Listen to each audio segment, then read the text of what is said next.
Hey everyone, welcome to the Velo channel. Today I'll show you how to upload your mod folder to the Aternos server. First we need our mods. We'll upload and archive them. For example, I have mods in my Minecraft folders. So in the update folder, here's roaming and Minecraft.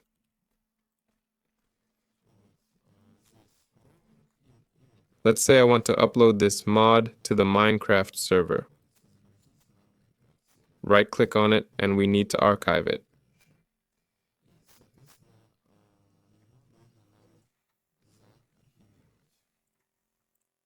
Right-click, use 7-zip, and select Add to Archive.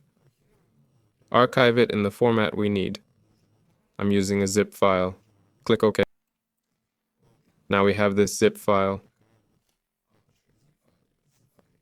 Next, let's go to our server.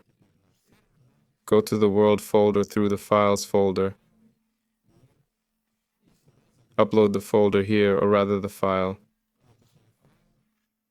Go to the update folder or wherever you put your mods.